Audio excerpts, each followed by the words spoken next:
நம் தேவனாகிய இயேசு கிறிஸ்துவினால் உங்களுக்கு கிருபையும் சமாதானமும் சந்தோஷமும் உண்டாவதாக. இன்றைக்கு நாம பார்க்கவிருக்கிற வேத பகுதி ரோமர் 3வது அதிகாரம் வசனம் 10 மற்றும் 23. Romans chapter 3 verse 10 and 23.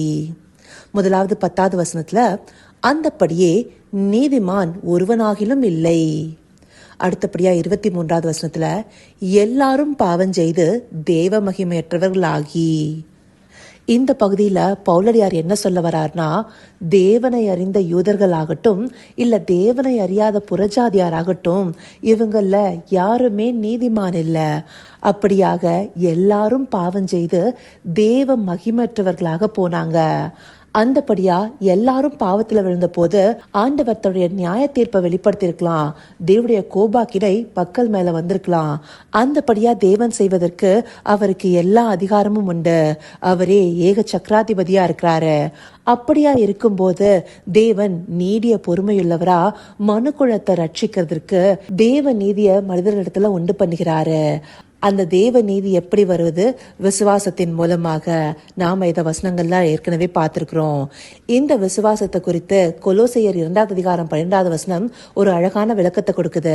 அந்த வசனத்தை பார்த்தோம்னா, ஞான ஸ்நானத்தினாலே அவரோட கூட அடக்கம் பண்ணப்பட்டவர்களாகவும் அதிலே அவரை மரித்தோரிலிருந்து எழுப்பின தேவனுடைய செயலின் மேலுள்ள விசுவாசத்தினாலே அவரோட கூட எழுந்தவர்களாகவும் இருக்கிறீர்கள்.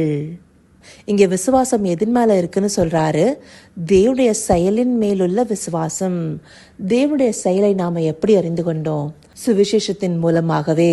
அதற்காகவே சுவிசேஷம் எல்லாரிடத்திலையும் அறிவிக்கப்படணுங்கிறத தேவன் நமக்கு மறுபடியும் காண்பித்துக் கொண்டிருக்கிறாரு. இதையே ரோமர் 1:17 வசனம் பின்பாதி, விசுவாசத்தினால் உண்டாகும் தேவநீதி விசுவாசத்திற்கென்று அந்த சுவிசேஷத்தினால் வெளிப்படுத்தப்படுகிறதுன்னு சொல்லுது. அப்படியாக சுவிசேஷத்தின் மூலமாக நாம் அறிந்து கொள்வது தேவனுடைய செயல்களை. தேவன் எல்லா விதத்திலையும் நீதியா இருக்கிறாரு. அவருடைய நீதியானது நமக்குள்ளார வருவதற்கு விசுவாசமே வழிவகுக்குது. அந்த விசுவாசம் எல்லாருக்குள்ளேயும் வரணும் இல்லையா? எல்லாரும் பாவம் செய்து தேவ மகிமையற்று போனாங்க. அப்படியா இருக்கிற ஜனங்கள் எல்லாரையும் ரட்சிக்கவும் எல்லாரும் சத்தியத்தை அறிகிற அறிவை அடையவுமே தேவன் சித்தமுள்ளவரா இருக்கிறாருன்னு சொல்லிட்டு 1 தீமோத்தேயு 2வது அதிகாரம் 4வது வசனத்துல சொல்லப்பட்டிருக்கு. அந்தபடியாக தேவனுடைய விருப்பம் எல்லாம் மனு குலத்தை அழிக்கிறது இல்ல, அவங்களை எப்படியாவது ரட்சிக்கணுங்கிறதே.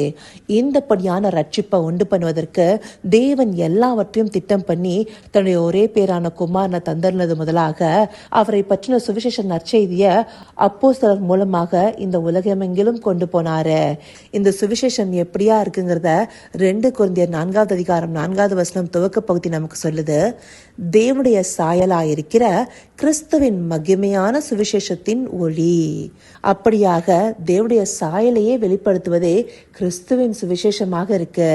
அந்தபடியான சுவிசேஷம் நம்மிடத்துல வரும்போது நாம தேவனுடைய மகத்துவங்களை அறிந்து கொண்டு அவரை விசுவாசிக்கிறவர்களாக மாறுகிறோம். இந்த விசுவாசத்துல நிறை கொண்டவர்களாக நாம இருக்கணும். கிறிஸ்தவ பிள்ளைகள் ஒவ்வொருவருமே தாங்கள் பெற்றுக்கொண்ட சுவிசேஷத்தின் மூலமாக அடைந்து கொண்ட ரட்சிப்பின் அருமைய உணர்ந்தவர்களாக இருக்கணும். அப்படி நாம் எல்லாரும் உணர்ந்திருந்தா மட்டும்தான் இந்த சுவிசேஷத்தின் ஒளிய அநேகருக்குள்ளார கொண்டு வர முடியும். இந்த சுவிசேஷத்தின் ஒளி நமக்குள்ளார இருந்து பிரகாசிக்கும் போது அது மற்றவர்களுக்கும் வெளிச்சமாக மாறும். இருளிலிருந்து வெளிச்சத்தை பிரகாசிக்க சொன்ன தேவன் வசனம் சொல்லுது இல்லையா? அந்தபடியா இந்த பூமியில பாவம் என்னும் இருள் சூழ்ந்திருக்கலாம். ஆனா கிறிஸ்துவின் மகிமையின் சுவிசேஷத்தின் ஒளி நமக்குள்ள இருந்து அநேகருக்கு சுடர்விடுகிறதாக இருக்கணும். அந்தபடியாகவே நாம உலகத்திற்கு ஒளியாக இருக்கிறோம். இந்த மகத்துவத்தை எல்லாம் நாம உணர்ந்து கொண்டோம்னா நம்முடைய ரட்சிப்பு எவ்வளவு பெரிதுங்கிறத அறிந்து கொண்டு அநேகர ரட்சிப்புக்குள்ளார நடத்துவோம் இல்லையா? இதன் அருமையை அறிந்து கொள்வதற்காகவே இந்த பகுதிகள் மறுபடியுமாக நமக்கு காண்பிக்கப்படுது. இந்த ஒளியை மங்க செய்யணுங்கிறதுக்காகவே பிசாசானவன் செயல்படுறான். அவனுடைய செயல்பாட்டை நாம எதிர்த்து நிற்கிறவர்களாக இருக்கணும். எப்படி எதிர்த்து நிற்க முடியும்? தேவனுக்கு கீழ்ப்படிவதன் மூலமாக, விசுவாசத்தின் மூலமாக. நம்முடைய விசுவாசமே உலகத்தை ஜெயிக்கிற ஜெயமாக இருக்கு. இந்த விசுவாசம் தேவனால பிறப்பதாக இருக்கு. அப்படி தேவனுடைய கிருபையை பெற்றுக்கொண்ட நாம இதை அநேக இடத்துல கொண்டு போய் சேர்க்கணுங்கிறத இந்த பகுதிகள் மூலமா மறுபடியும் தேவன் நமக்கு சொல்றாரு. இதை அறிந்து கொண்டு கிறிஸ்துவின் மகிமையான சுவிசேஷத்தின் ஒளிய அநேகரிடத்துல கொண்டு போய் சேர்ப்பவர்களாக இருக்க அவரை நோக்கி பார்ப்போமா? கர்த்தாவே, தேவாதி தேவனே, உமக்கே இந்த வேளையில் நன்றி செலுத்துகிறோம் ராஜா. அப்பா, நாங்கள் எல்லாரும் பாவம் செய்த தேவ மகிமையற்றவர்களாக இருந்தபோது உம்முடைய கோபாக்கினையை நீங்கள் எங்கள் மேலே ஊற்றிருக்கலாம் தகப்பனே. ஆனாலும் உங்கள் மிகுந்த இரக்கத்தின் தயவால் நாங்கள் தேவ கிருபையை பெற்றுக்கொண்டிருக்கிறோம். அந்த கிருபையானது சுவிசேஷத்தின் மூலமாக எங்களுக்குள்ளார வந்திருக்கு. இந்த சுவிசேஷத்தை அநேக இடத்துல கொண்டு போய் சேர்த்து அநேகரை ரட்சிப்புக்குள்ளாக்கணுங்கிறத எங்களுக்கு மறுபடியுமாக தேவன் காண்பிக்கிறீங்க ராஜா. இதை உணர்வுள்ள இருதயத்தோடு பார்த்து அநேகருக்கு இந்த சுவிசேஷத்தின் ஒளியை கொண்டு போய் சேர்க்கும் சுடர்களாக தேவரீர் எங்களை மாற்றியர்லுங்க. அப்படியே நீங்க மாற்றப்போகிற தயவிற்காய் நன்றி.